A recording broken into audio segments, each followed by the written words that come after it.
The easier it is to piece a quilt block, the more difficult deciding how to quilt it can be. I'm Angela Walters from Quilting is My Therapy, and welcome to the Free Motion Challenge Quilting Along. Help, how do I quilt it? I'm sharing some of my favorite quilting designs for common quilt blocks.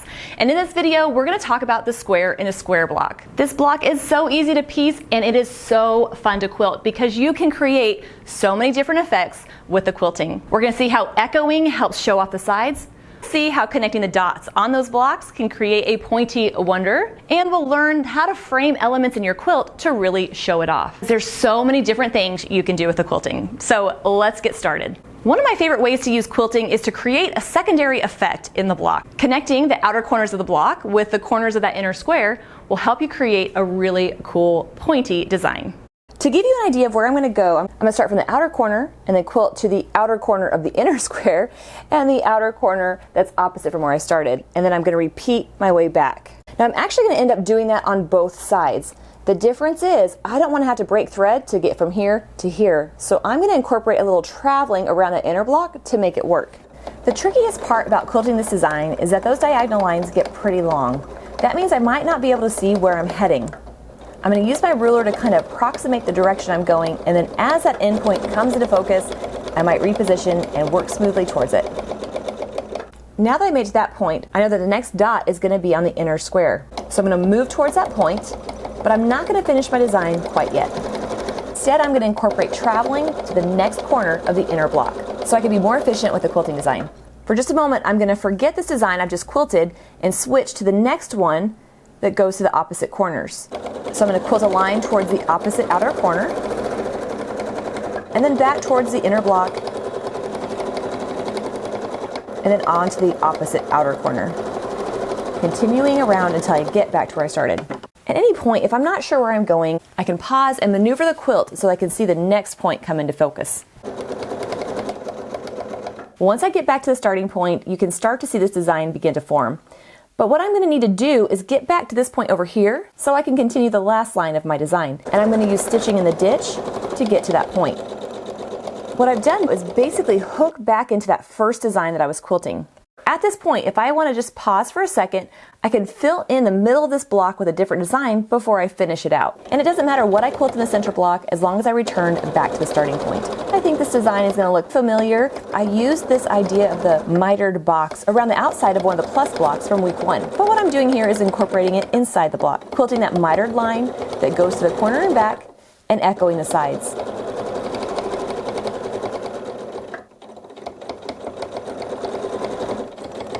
Once the outside of the box is done, I'm going to fill inside of it with a free motion design. And I think I'm going to use swirls. This is a perfect design to use in the center of your block if you really want to show off the fabric inside. This echo line and filler is going to give it just enough contrast so that it draws attention to the center of the block. So be sure not to use this in one of your fabrics that you don't love. But I have to remember that I want to return back to my starting point because I'm going to travel along that mitered line and get back to the corner of the block so I can quilt to the outer corner of the outer block and finish my design. I love how something so basic as connecting the dots can create a really cool design for your block.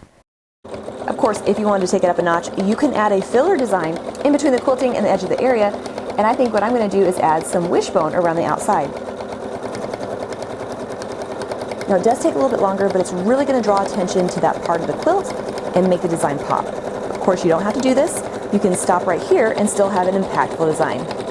I'm going to continue quilting those wishbones until I work my way around the block and get back to my starting point. It's almost like a choose your own adventure. Depending on how much you love the person you're quilting it for, you can make it as basic or as complex as you want it to be. If the block has different fabrics in the corners, I want to highlight that with the quilting design. Now let's pretend you have a block like this, but the center is your favorite part. That's that out of print fabric that you love so much. The design you put in the outer ring of the block is really going to help highlight that shape. And then when you're done, you have a design that wraps around that center fabric and says, "Look at me, I'm the best fabric in the quilt." Well, I mean, in my head, that's what it's saying. It doesn't actually talk. I'm going to use echo lines in the side of the block to really frame the center. We've already seen them a couple times in this challenge, but they're just a really easy way to show off part of your block. I'm going to quilt a line that echoes the side of my block, travel along the edge, and then continue quilting those straight lines. Instead of quilting these lines so that they work their way around the whole block, I'm actually going to stop at the corners. Quilting a different design in that area is going to help separate it from the sides. Since I've already been quilting such straight lines, I'm going to quilt something a little bit different in the corners and go for a nice soft, curvy, leafy shape. And give it a quick echo. What I love about echo lines is you can quilt them as close or as far apart as you'd like, just depending on how dense you want your quilting to be. I'm using a ruler because it does help me keep those lines kind of straight-ish, but I'm also using the reference lines on the ruler to make sure that my lines stay parallel with the edge of the block, even if my whole quilt isn't straight to the machine. And like I've been doing this whole challenge, I'm using stitching in the ditch to help me maneuver my way around the block. And once I'm to the next corner, I can quilt another leaf shape and echo it again. As always, remember that you don't have to use that ruler to get those straight-ish lines. You can freehand them, just move smoothly in one direction and just try to keep the lines as straight as you can, knowing that when you're done, it's going to look great. One thing I want to point out is that I'm using this gold thread so that it'll show up on camera. If you purchase the Coordinating Thread Collection, the beautiful cherry red thread will look great in these blocks. Or if you don't have the cherry glide thread, maybe a medium to dark pink would look nice.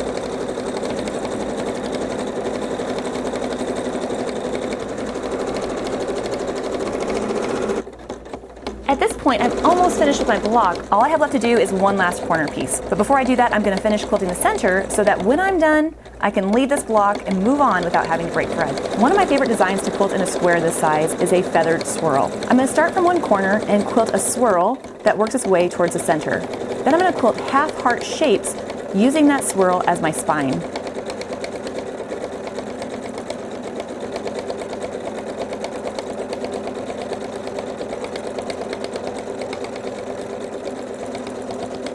The most important thing about this design is that I fill in the whole area as much as possible. So even if my petals are looking weird shaped or not looking quite right, that's fine as long as they fill the area. I think people will notice a gap in the quilting before they notice an error. This design is really fun and quick to quilt once you get the hang of it. If you're not sure how to do it or you're struggling, I have a video tutorial that shows you how to do it. You can find a link to that in the description box below. And if you've been practicing and you still can't get that petal shape down, quilt arcs and it'll just look like a nice big flower.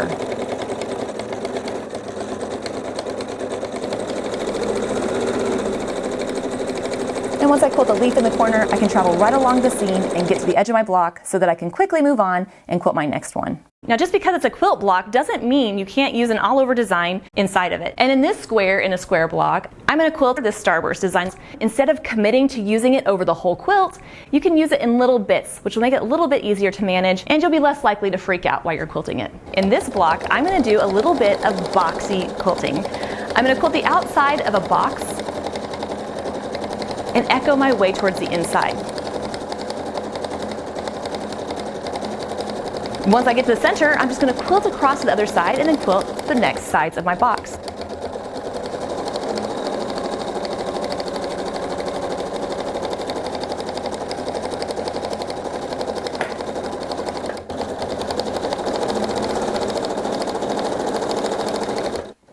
Well, once I get to the corner of the block, I'm going to do the same thing, quilting the outside of my square and echoing my way inside.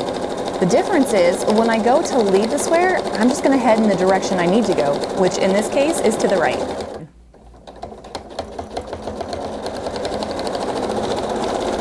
You might notice that my squares have a little bit of a rounded corner to them. It's because I love the mid-century modern look of them. Okay, so that's not it. What's happening is I'm going too fast around those corners and I'm not getting such a precise, sharp corner. I'm okay with that. I figure if they're all that way, it looks like it's supposed to be that way. If you don't like the look of that, you can hesitate for just a fraction of a second in those corners. That'll allow the needle to take an extra stitch so that you get those nice, sharp points. This design is golden because it works in blocks of all sizes. If I have a really narrow ring to my block, I'll make them smaller. If I have a really big one, I'll make it bigger. But it's not the size of the box that determines the density, it's the spacing between the lines. So as long as I keep that spacing consistent, it's going to look fine. Oh, and you can also use this in borders and sashings and other areas of your quilt. Like I told you, it's a golden design. And I'm just going to keep quilting that shape, working my way around the block. Now this geometric design adds a little bit of a textured look, but doesn't draw the attention away from what I'm going to put in the center, a fun starburst design. I'm going to quilt a horizontal line a couple inches long, and I'm going to stop. This is where I'm going to go into my starburst. So I'm going to quilt a line that goes up and down, both diagonals, and then continues off in the direction that I'm heading. You could use a ruler if you want, or you can freehand it. All those lines are nice and short, and if it's not perfectly straight, we can just say it has an organic look to it. I'm going to space out those stars by quilting a line, star, until I get to the edge of my area. Once that happens, I can travel along the edge and do the same thing, working my way back, quilting those straight lines and those starbursts. The only difference is I'm going to offset them so they fit together nicely. Offsetting them is really just a fancy way of saying put the starburst in between the two below it. If backtracking on that line makes you a little nervous, don't be. Move smoothly and quickly, your muscle memory will take over and it'll look great. And even if the line's not perfectly on top of the previous one, it'll be fine, it will just give a different look. Of course, if you wanted to mark it out and be more particular, you could definitely do that. And when I'm done, I have a design that was a lot of fun to quilt in the center, and a beautiful boxy design that doesn't draw attention away from it. So, are you ready for your challenge? If you're quilting along with me on the panel, go ahead and quilt square in a square block. You can use the same design in all of them, come up with your own variations, or try one of each. Don't forget, I have a downloadable PDF with quilting diagrams and tips. All the information is in the description box below. Thank you so much for watching. Happy quilting!